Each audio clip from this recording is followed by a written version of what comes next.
여러분, 지금 이 순간 우리가 살고 있는 이 시대가 훗날 역사책에 어떻게 기록될지 상상해 보신 적 있나요? 아마도 제2의 백년 전쟁이라는 거창한 이름이 붙을지도 모릅니다. 그런데 그 전쟁은 칼과 총이 오가는 전장이 아니라 보이지 않는 반도체 칩과 모니터 속의 숫자, 그리고 바다 밑의 광케이블을 타고 벌어지고 있습니다. 바로 미국과 중국 두 거인의 충돌입니다. 사람들은 묻습니다. 중국이 정말 미국을 추월할까요? 아니면 미국이 결국 중국을 주저앉힐까요? 흥미로운 건 수많은 전략가와 역사학자들 사이에서 이미 승부에 추가 기울었다는 섬뜩한 진단이 나오고 있다는 사실입니다. 그것도 아주 오래전부터 말이죠. 오늘 우리는 이 거대한 체스판의 말들이 어떻게 움직이고 있는지, 그리고 왜 이 전쟁의 결말이 이미 정해져 있다고들 하는지 그 소름 돋는 내막을 깊숙이 파헤쳐 보겠습니다. 자, 안전벨트 꽉 매세요. 이제부터 우리가 알던 세상과는 전혀 다른 이면의 진실이 펼쳐집니다. 먼저 지도를 한번 펼쳐볼까요? 우리가 흔히 보는 세계지도 말고 전략가들의 눈으로 본 지도를 말입니다. 미국이라는 나라는 정말이지 신이 내린 땅이라는 표현 말고는 설명이 안 됩니다. 좌우로는 태평양과 대서양이라는 거대한 해저가 파여 있고 위아래로는 캐나다와 멕시코라는 감히 미국에 대들 생각조차 못하는 이웃들이 있죠. 이건 그냥 집 앞에 넓은 마당이 있는 수준이 아니라 전 세계에서 가장 안전하고 풍요로운 요새에 살고 있는 셈입니다. 그런데 중국은 어떤가요? 지도를 보면 숨이 턱 막힙니다. 중국의 동쪽 바다를 보세요. 일본, 한국, 대만, 필리핀, 베트남이 줄줄이 사탕처럼 엮여서 중국의 앞마당을 꽉 막고 있습니다. 미국이 이 나라들과 손만 잡으면 중국은 자기 집 앞바다로 나가는 것조차 눈치를 봐야 하는 처지입니다. 이걸 전문 용어로 제1열도선이라고 부르는데 중국 입장에서 이건 그냥 선이 아니라 목을 죄는 밧줄이나 다름없습니다. 자, 상상해보세요. 여러분이 중국의 지도자라면 이 밧줄을 풀고 싶지 않겠습니까? 그래서 중국이 필사적으로 매달리는 게 바로 해군력입니다. 배를 미친 듯이 찍어내고 있죠. 하지만 여기서 비극이 시작됩니다.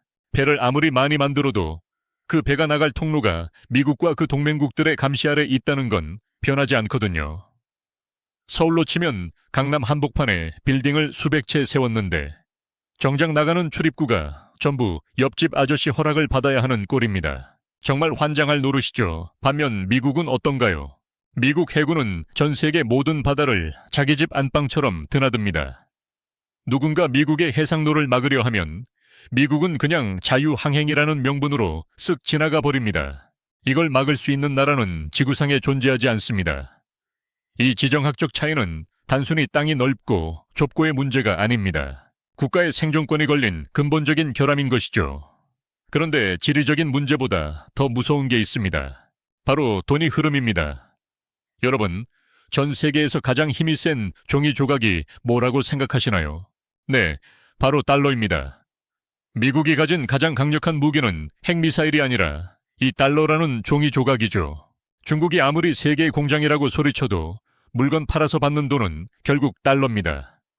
중국이 아프리카나 동남아에 철도를 놔주고 영향력을 넓힐 때 쓰는 돈도 결국은 달러를 기반으로 한 자본이죠. 이게 왜 무섭냐고요? 미국은 그냥 컴퓨터 자판 몇 번 두드려서 이 달러를 만들어낼 수 있기 때문입니다. 반면 중국은 피땀 흘려 이 아이폰을 조립하고 운동화를 만들어야 그 달러를 겨우 손에 쥘 수 있습니다. 게임으로 치면 미국은 게임 운영자고 중국은 밤새도록 노가다 뛰어서 아이템 파밍하는 유저인 셈입니다. 운영자를 유저가 어떻게 이깁니까? 시스템 자체가 그렇게 설계되어 있는데 말이죠. 여기서 더 나아가 반도체 이야기를 안 할 수 없습니다. 요즘 4차 산업혁명이다, 인공지능이다 난리도 아니죠. 그 모든 것의 심장이 바로 반도체입니다. 그런데 이 반도체 생태계를 보면 기가 막힙니다. 설계는 미국이 하고 장비는 네덜란드와 일본이 만들고 제조는 대만과 한국이 합니다. 전부 미국의 영향력 아래 있는 원팀입니다. 중국이 이걸 따라잡으려고 수백조 원을 쏟아부었지만 결과는 어땠나요? 핵심 장비 하나를 못 구해서 쩔쩔매고 있습니다. 네덜란드의 ASML이라는 회사가 만드는 노광 장비가 없으면 최첨단 반도체는 꿈도 못 꾸는데 미국이 그거 중국에 팔지 마라고 한마디 하니까 상황이 끝나버렸습니다. 이건 마치 최신형 스마트폰을 만들겠다고 큰소리 쳐놓고 정작 배터리랑 화면을 구할 길이 없는 거나 마찬가지입니다. 기술의 격차라는 건 단순히 공부 열심히 한다고 좁혀지는 게 아니라 수십 년간 쌓아온 생태계의 장벽이거든요. 자, 이제 중국 내부의 사정을 좀 들여다볼까요? 겉으로는 번쩍번쩍한 빌딩이 올라가고 고속열차가 질주하지만 그 이면에는 소름 끼치는 시한폭탄이 째깍거리고 있습니다. 가장 큰 문제는 바로 사람입니다. 중국은 지금 전 세계에서 가장 빠르게 늙어가고 있는 나라 중 하나입니다. 한때 중국의 성장을 이끌었던 그 엄청난 인구 보너스가 이제는 거대한 짐으로 돌아오고 있습니다. 일할 사람은 줄어드는데 부양해야 할 노인은 폭발적으로 늘어납니다. 반면 미국은 어떤가요? 미국은 여전히 전 세계에 젊고 유능한 인재들이 빨려 들어가는 블랙홀입니다. 인도에서 천재적인 공학도가 나오고 한국에서 유능한 연구원이 나오면 그들은 결국 어디로 가나요? 네, 실리콘밸리로 갑니다.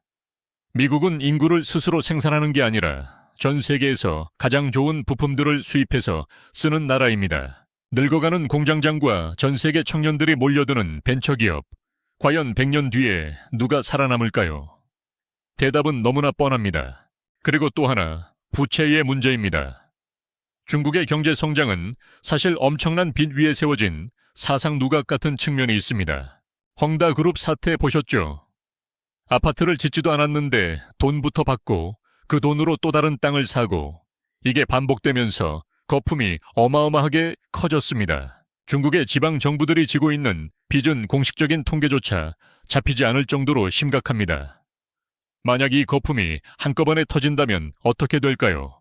1990년대 일본에 잃어버린 30년은 애교 수준일지도 모릅니다.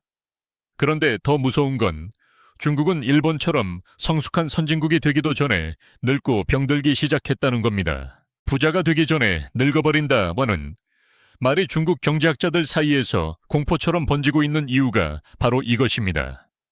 여기서 잠깐 이런 질문을 던지는 분들도 계실 겁니다. 그래도 중국은 독재 체제니까 일사불란하게 움직여서 위기를 돌파할 수 있지 않을까요? 하지만 역사는 우리에게 다른 이야기를 해줍니다. 권력이 한 사람에게 집중되면 초기에는 엄청난 속도를 낼 수 있지만 결국 그 권력자의 오판 하나로 국가 전체가 벼랑 끝으로 내몰리게 됩니다. 지금 중국이 보여주는 애국주의와 늑대 외교를 보세요. 전 세계를 상대로 싸우겠다는 식의 태도가 중국에 도움이 되고 있을까요? 오히려 주변국들을 겁에 질리게 만들어 미국 중심으로 똘똘 뭉치게 하는 역효과만 내고 있습니다. 이건 전략적으로 보면 최악의 수입니다. 친구를 만들어도 모자랄 판에 잠재적인 적들만 늘리고 있으니까요. 반면 미국의 전략은 아주 영악합니다. 직접 총을 쏘지 않습니다. 대신 상대방의 숨통을 조이는 망을 짭니다. 금융망에서 소외시키고 기술망에서 배제하고 동맹이라는 울타리를 쳐서 고립시킵니다. 이걸 디커플링 혹은 디리스킹이라고 부르죠. 중국이 아무리 발버둥 쳐도 미국이 짜놓은 이 촘촘한 그물망을 찢고 나오기가 쉽지 않습니다. 왜냐하면 중국 자체가 이 글로벌 시스템의 혜택을 입어 성장한 나라기 때문입니다. 시스템을 파괴하면 본인들도 같이 죽는 구조거든요.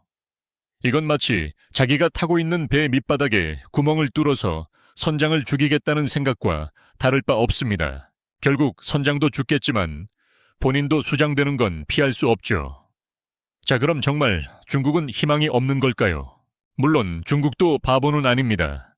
자신들의 약점을 너무나 잘 알고 있죠.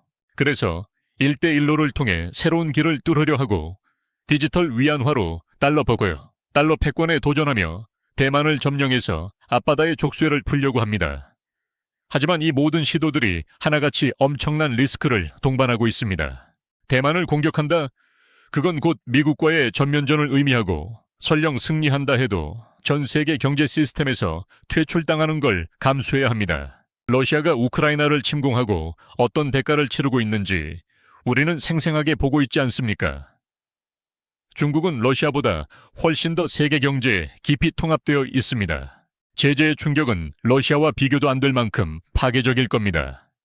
흥미로운 사실은 이 100년 전쟁의 승패가 전쟁터가 아닌 실험실과 도서관에서 결정될 가능성이 높다는 겁니다. 인공지능, 양자 컴퓨팅, 핵 융합 발전, 이런 미래 기술의 최전선을 달리는 기업들의 면면을 보세요. 오픈 AI, 구글, 엔비디아, 마이크로소프트, 전부 미국 기업들입니다. 중국도 틱톡이나 알리바바 같은 대단한 기업들이 있지만 세상을 근본적으로 바꾸는 게임 체인저 기술에서는 여전히 미국의 뒤를 쫓고 있습니다. 게다가 중국의 강력한 검열 제도는 창의적인 아이디어가 싹트기 힘든 토양을 만듭니다. 질문하지 않는 사회에서 혁신이 나올 수 있을까요? 인공지능에게 시진핑 주석의 실책은 무엇인가? 라고 물었을 때 답변을 거부하는 AI가 전 세계의 모든 정보를 자유롭게 학습하는 미국의 AI를 이길 수 있을까요? 이건 단순히 기술력의 문제가 아니라 시스템의 근본적인 한계입니다. 결국 미국과 중국의 전쟁은 누가 더 힘이 센가의 싸움이 아니라 누가 더 매력적인 시스템을 가졌는가의 싸움으로 귀결됩니다. 여러분은 만약 선택할 수 있다면 어느 나라에서 살고 싶으신가요? 어느 나라의 시민권을 갖고 싶고 어느 나라의 대학에 자녀를 보내고 싶으신가요? 전 세계 수억 명의 사람들이 내리는 이 사소한 선택들이 모여 거대한 역사의 흐름을 만듭니다. 미국은 여전히 아메리칸 드림이라는 환상을 팔 수 있는 나라지만 중국이 차이나 드림을 전 세계에 팔기에는 그들의 가치가 너무나 폐쇄적입니다. 돈으로 사람을 살 수는 있어도 마음을 얻기는 힘든 법이죠. 국제관계에서도 마찬가지입니다. 공포로 맺어진 동맹은 위기의 순간에 흩어지지만 가치와 이익을 공유하는 동맹은 쉽게 무너지지 않습니다. 그렇다면 우리는 이 거대한 파도 속에서 무엇을 보아야 할까요? 단순히 미국이 이기니까 미국 편에 서자는 1차원적인 생각을 넘어서야 합니다. 이 전쟁은 앞으로 수십 년간 우리의 일상을 흔들어 놓을 겁니다. 공급망이 재편되고 물가가 요동치고 기술의 표준이 갈릴 겁니다. 어쩌면 우리는 냉전 시대처럼 두 개의 세계로 나뉘어 사는 법을 배워야 할지도 모릅니다. 하지만 분명한 건 역사의 시계추는 이미 한 방향을 가리키고 있다는 사실입니다. 구조적인 결함을 안고 무리하게 팽창하려는 세력과 그 팽창을 억제할 수 있는 모든 수단을 손에 쥔 채 느긋하게 기다리는 세력. 이 싸움의 승자는 어쩌면 시작하는 순간 이미 정해져 있었을지도 모릅니다. 여러분, 100년 전의 영국을 떠올려 보세요. 해가 지지 않는 나라였지만 결국 미국의 부상을 막지 못했습니다. 하지만 그때와 지금의 결정적인 차이는 미국은 영국의 자식이었고 가치를 공유했다는 점입니다. 지금의 중국은 미국과 전혀 다른 길을 가려 합니다. 그래서 이 전쟁이 더 치열하고 처절한 겁니다. 하지만 그 처절함 속에서도 변하지 않는 진실은 지리적 요새와 기축통화, 그리고 전 세계의 인재를 빨아들이는 자유라는 자석을 가진 나라를 이기는 것은 사실상 불가능에 가깝다는 사실입니다. 중국이 이 모든 불리함을 딛고 기적을 일으킬 수 있을까요? 아니면 우리가 목격하고 있는 것은 한 거대한 제국의 화려한 황혼일 뿐일까요? 이제 결론을 내려야 할 시간이군요. 미국과 중국의 100년 전쟁. 승자는 이미 정해졌다는 말은 결코 빈말이 아닙니다. 땅의 저주를 풀지 못하고 돈의 사슬을 끊지 못하며 사람의 마음을 얻지 못하는 한 중국의 도전은 화려한 불꽃놀이로 끝날 가능성이 높습니다.